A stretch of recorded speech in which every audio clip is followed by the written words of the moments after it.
Hello, guys. I hope you are doing well. Guys, I gotta admit, I'm a small brain Canadian, okay? I don't know a lot about Norway, Sweden, and Denmark. I've never been to Europe. I have some friends from all of these countries, actually. But that's it with my knowledge of these countries, the similarities. Yeah, I know a little bit more than that. But so, guys, I was always interested in the Viking history, though. So today we're going to watch a video called Differences Between Norwegian, Swedish, and Danish Vikings. Very interesting. I want to check this out. Guys, by the way, we're about to reach 1,000 sub. If you want to discover my journey following your beautiful country, hit the subscribe button. Thank you so much. Welcome alle sammen. Today is an interesting video for you all. We are speaking about the differences in the Danish, Swedish, and Norwegian Vikings. Because there are some key differences in the types of stories we read about these peoples. I'm just trying to find out where is he from. And I'm not sure yet. It sounds from Swedish to me, but I'm not sure. Viking Age, and this is going to give us an idea of how the culture of these people was a bit different, even though the mainstream refers to them all as a bunch of barbaric, savage people. And it's a little bit true. We are all one people, but we are like three very different brothers. So also you're going to see that we have not really changed that much over 1,000 years. So super cool topic. I'm going to be a little bit biased, of course, so if you are Swedish or Danish, be ready to get made fun of a bit, but that's okay. You guys are strong enough to handle it. I'm going to make fun of Norwegians too, but our feelings get hurt a lot easier. We're a little sensitive, so we have to go soft on the Norwegians so they don't get offended. Just for all the non-Scandinavians listening in, we all make fun of each other always and have a friendly rivalry, but deep down, we love each other even though we don't admit it. Just like real brothers. So anyway, first speaking about Denmark. You pastry-eating, potato stuck in your throat mum. Why? One of my Swedish friends said this about my Danish friend. Potato stuff in their mouth. Why? Mumbling sons of bitches. Helden keft. Anyway, the Danes actually, they were the best Vikings, I have to admit. They were the ones that raided the most, at least on the largest scale, and more importantly, they were the ones that settled the most in the most significant places. Not only did they settle, but they absolutely took over wherever they went. The main places being England and France, of course. And they set up a full kingdom there. We have the Danelaw in England, of course, which was entirely under Danish control. But later on in time, all of England was under Danish rule for a certain time. Then, of course, we have Normandy. The Danish Vikings were raiding the shit out of France, pretty much. And the French got so tired of it that they gave northern France area to the Vikings. And this is the story of Ridderlo that you all know. Then, about 200 years later, these Normans invaded and took over England again. So England really got screwed there twice during the Viking Age, and also about 500 years before in the migration period. All Danish Vikings or Danish genetics kind of invading England. So the Welsh and the Scots and Irish, they have almost all Celtic DNA. But if you're English, there's probably very little Celtic DNA in there, and if you're really English, it's probably mostly Danish DNA if we go back far enough in time. So Denmark is also home to the most legendary heroes of the Viking Age, such as King Canute, who was king of all England for a certain time. We have Svein Forkbeard, of course, who led the fight against Christianization and defeated his treacherous father, Harald Bluetooth, which you all probably know, of course. And then you all know the legendary Ragnar Lodbrok and his sons. And if you want to read about the Danish Vikings, the best ancient sources are Gesta Danorum, the saga of Ragnar Lodbrok, and also some foreign sources like some French annals and the Anglo-Saxon Chronicle or Bede's History of the English People. Those are all the primary sources with no kind of modern historian interpretations, which I like a lot, so you know that it's getting straight from the source. So yeah, biggest legends from the Viking Age. Almost all of them were The Danes, Danes. and this was all happening. By the way, at the same time, Denmark was trying to defend itself from heavy attack from the Christian Roman Empire, from emperors such as Charlemagne a little bit, but more so later on in the Viking Age. It's just a bit funny to me that Christian empire, like it's supposed to be God, love your enemies, love your neighbor, and then it's an army invading. Like Otto the doesn't First make and sense. Second of Germany. They also had to defend themselves from the damn Norwegians, who didn't give a shit. They just raided everybody. So the Danish people by far had the hardest job of all Scandinavians, and they left the biggest mark on the world. So Denmark really has the most impressive accomplishments by far. But this also led Denmark to Christianizing and integrating with the rest of the world a lot sooner than the rest of Scandinavia, because Denmark settled in places like England and France in large numbers, and the people there integrated very quickly within 1 or 2 generations. And although the Danish genetics spread like wildfire there, a ton of people still to this day have Danish genetics in northern France and England area, of course. But the religion and culture of the Danes faded pretty quickly in these places where they settled, and there's relatively little That's trace of crazy. Scandinavian influence there. Compare that to places where Norwegians, for example, settled. Scotland, Isle of Man, Iceland, Faroe Islands. These places, the Norse religion and culture lasted for much longer, and you even see traces of this today there, still 1,000 years later. So, of course, the picture the Danes as the oldest and strongest and most responsible brother out of the 3 Viking countries, and he's just trying to get his 2 younger brothers, Norway and Sweden, to get with the times. Denmark would be the rich, successful older brother saying, "Please, would you little bastards just grow up and get your lives together? Come on. The rest of the world is Christian, has civilization, order, and peace, and their societies are held together. And you guys just want to keep getting drunk and fighting out in the woods. Come on. Please, you guys are embarrassing me in front of my friends." So anyway, Norway and Sweden were like, no, up yours, loser. Why would you want to be nerds like you? So that brings us to Norway, the problem child. Think of The problem Norway in child. the Viking Age as the youngest brother that's just a little bastard and likes to cause trouble. So before the Viking Age, Norway was a very wild place that we don't know too much about. We read a lot of stories about Denmark and Sweden before the Viking Age, but Norway was not even really recognized as a common area yet. They knew the landmass was Norway, but it was not really unified under anything, really. It was many, many small tribes and kingdoms all fighting each other. We don't know exactly how many, but it's probably countless little small tribes separated by rough landscape and dense forests. Very diverse, very segregated. This is probably how we all lived before, the famous Germanic tribes, living almost 1,000 years before the Viking Age in Roman times. But civilization and central rule came to these other areas like Germany, Denmark, and Sweden. But in Norway, at the start of the Viking Age, we were, again, just a bunch of wild bastards living in small tribes in the woods. Probably closer to a hunter-gatherer society than an agricultural one. Based on some archaeological evidence, of course, we had farming, but to a much lesser degree than in Sweden and Denmark.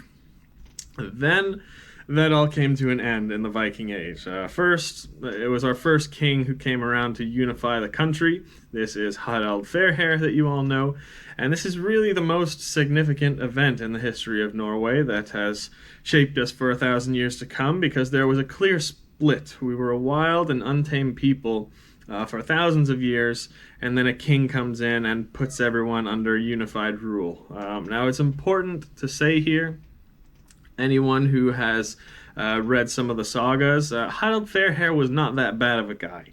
He was only a bad guy to the people who didn't listen to him. If you kissed his ass and brought him gifts and offered to fight on his side, Harald was great to you.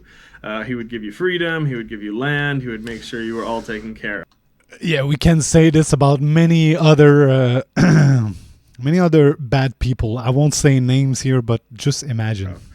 But if you stood up to King Harald in any way or disagreed with him on things, he would try to kill you if he could, but at the very least, he would make your life very miserable with laws and restrictions, and, especially if you kind of got into little quarrels with any of his friends. So Harald ruled, actually, a very long time, more than 70 years.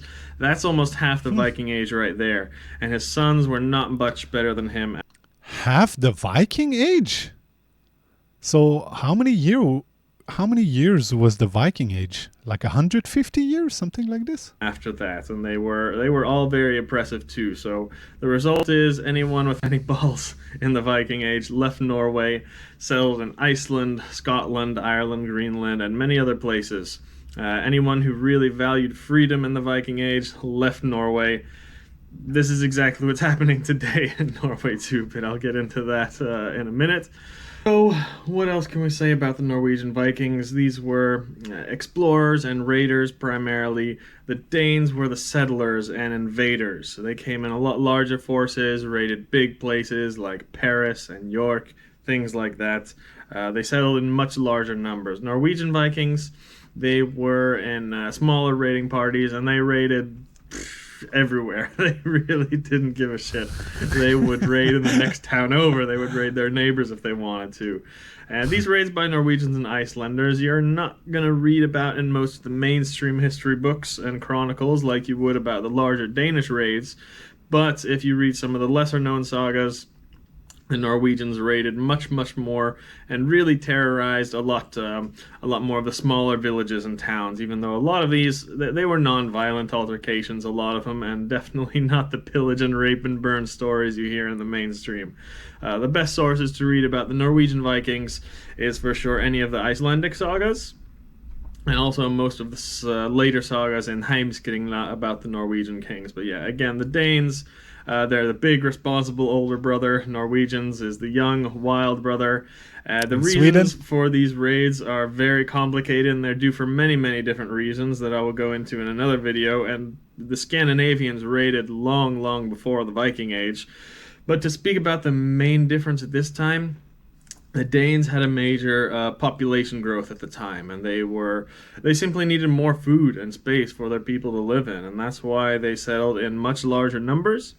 And also they were settling in areas that were under constant attack from the natives there. So they needed to settle in larger numbers in Normandy and England for security, pretty much. Norway, they didn't have as big of a population and resource problem, but a freedom problem, like I mentioned earlier. That's the reason that they left the country in smaller bands, and they settled mostly in uninhabited areas where they could be free. Then we get to the second most significant event in Norwegian history, the worst bastard of a king we ever had in the north, Olav Tryggvason. Now, he makes Harald Fairhair look like Santa Claus. Olav did not only force people to submit to his every rule, he tortured and killed anyone who didn't accept Christianity. Absolute horror stories. And Norway did not like that at all, but Olav was able to bribe and convert many of the greedy, treacherous noblemen at the time with help. Does it make sense to burn someone who doesn't want to convert to Christianity? Like in the Bible, that's not what he's saying. Help of the Roman Emperor Otto, too. So Norwegians and even the Danes together could not win a war against the Roman Empire, even though they never got invaded, but they had so much help with the Norwegian king, resources and everything like that. It was impossible to win. But then something happened. Instead of fighting against ourselves like we have done since the beginning of time, the Scandinavians came together. The Danes, led by Svein Forkbeard, who I mentioned earlier, came together with the Norwegians, led by Eirik Håkonason. Even the Swedes... The Swedes finally got off their asses. Yeah?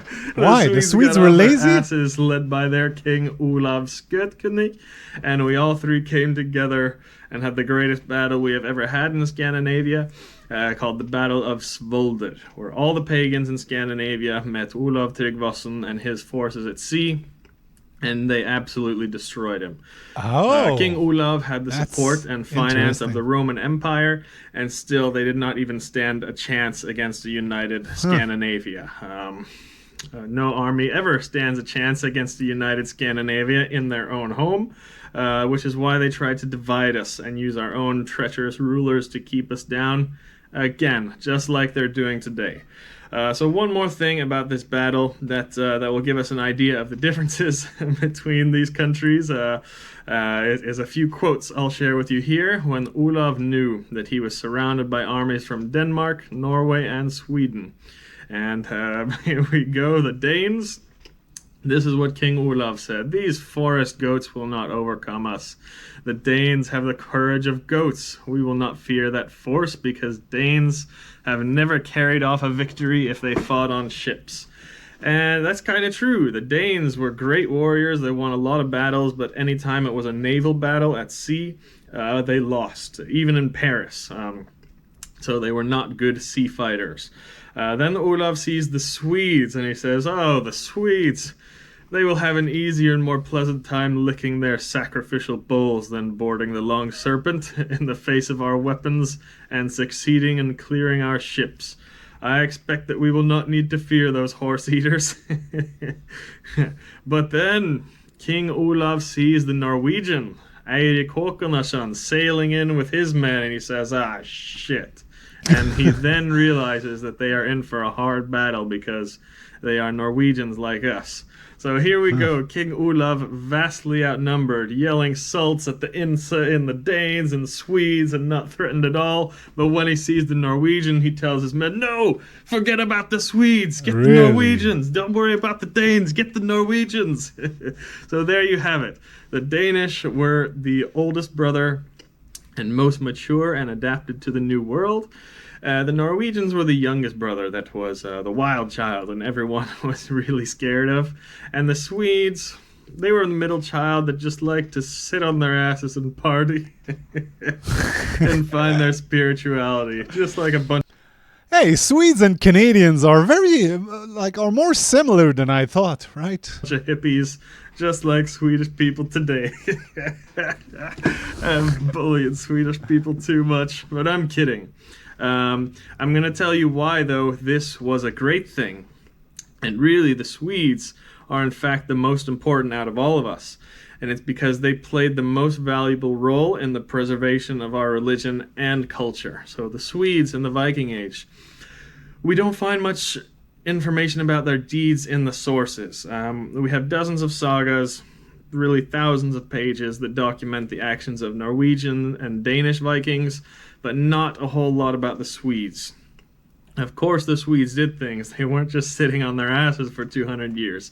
It's just that we don't have a lot of written sources in the Viking Age about what the Swedes did. However, Hmm. before the Viking Age, Sweden was the top. Sweden was the top dog, really. Pretty much every major battle, event, hero, legend, it was in Sweden. There were some in Denmark, but mostly taking place in Sweden or with Swedish heroes. Also, forget that during the migration period, the Swedes played the biggest role, influencing all of Europe, pretty much. The Goths that migrated in massive numbers all the way through the east and southern Europe, they were originally from Sweden. So pre-Viking Age, the Swedes were number one in fighting, technology, society, everything. We have a few written sources that confirm this. Heimskringla and Beowulf are probably the two most famous ones, but also archaeological evidence. Sweden seems to be much more advanced than Denmark and far more advanced than Norway with weapons, agriculture, technology, all of those things. But Sweden kind of started to slow down in the Viking Age. From all the sagas and other chronicles, they seem to be a more peaceful, civilized, and religious people during this time. And also, they didn't really settle or explore in a lot of places like the Danes or Norwegians did. Of course, Swedish people explored and settled. We know that they went east and to Eastern Europe and settled. We just don't have many records of it. So, yes, they seem to be largely peaceful people with more focus on spirituality than anything else.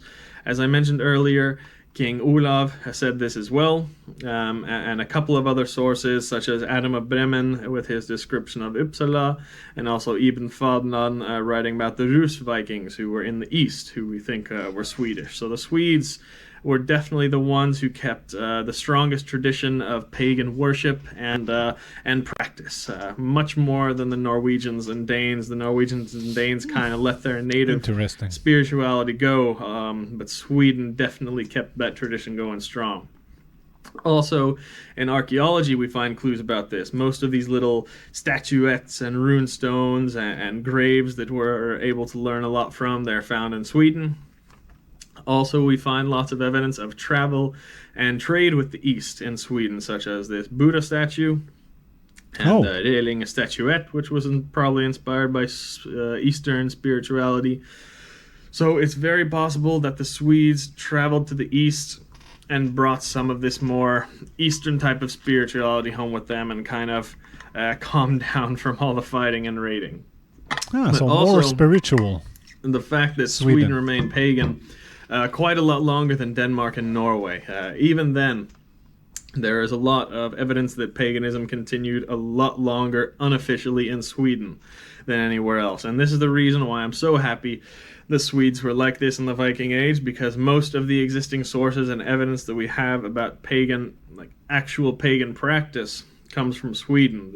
The myths and things like that come from Iceland, but everything we know about the actual practice of Sweden comes practice of paganism comes from Sweden.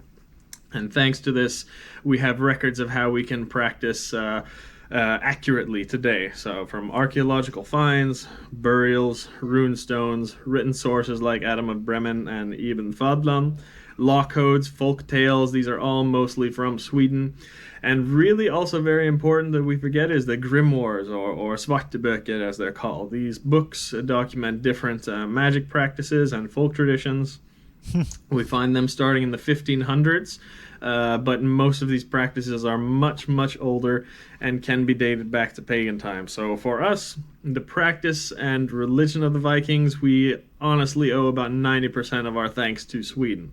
The Danes and Norwegians were too busy fighting and settling to make a good documentation of their religious practice. But Swedes were much more spiritual, and we find traces of this evidence today that we can use to reconstruct our religion. So Swedes were the smart ones. Final thoughts on all of this. Denmark was the oldest, most responsible brother. He was rich, successful, loved, and integrated in society and the modern norms for the time. And this older brother tried to get their younger brothers to organize, grow up, and get with the times. Norway was the youngest child, just a wild bastard that did whatever the hell they wanted pretty much and just caused problems for everyone else. But Norway went through some rough times when the world was trying to tame them. Maybe when the brother was like 10 years old, he got sent to military school to get him to behave, and it kind of tamed him and it kind of calmed him down a bit. And this is what the unified kingdom in Norway did. They made Norway a little bit more structured and civilized. But this younger brother still grew up to be a wild badass, even though, there was some oppressive times in Norway. Then we have Sweden. The nerd. Sweden was the middle child. This was the brother that was really the best out of all three when he was younger. He was best in class, best in sports. Everybody loved him and work, and he had the most friends, everything else. Just like Sweden was number one in everything before the Viking Age. But as Sweden, this middle brother, got older, he just kind of got tired of all that. He got tired of being the top dog, and he started searching for more meaning in life. This brother went traveling around the world to experience things and learn. Maybe he became a monk for a few years, don't know. But then he comes back home, and he really tried to live a spiritual, peaceful life in comparison to the other two brothers. But he was always there looking out for his two brothers when they needed it, and Sweden was ready to fight when it was necessary. So that is kind of the main differences that pop out at us between the three countries in the Viking Age, but there are many, many more differences, but these are just what you will notice most of when you read the old sources. So all of those sources, again, are in the links below.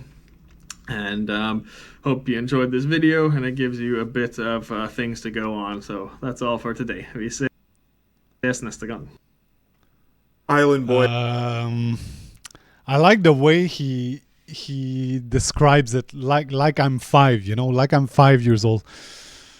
I know a lot more now. It was very well described, and yeah, it's very interesting. So this Canadian knows a little bit more about you Scandies now. Guys, thank you so much for watching the video. Bye bye.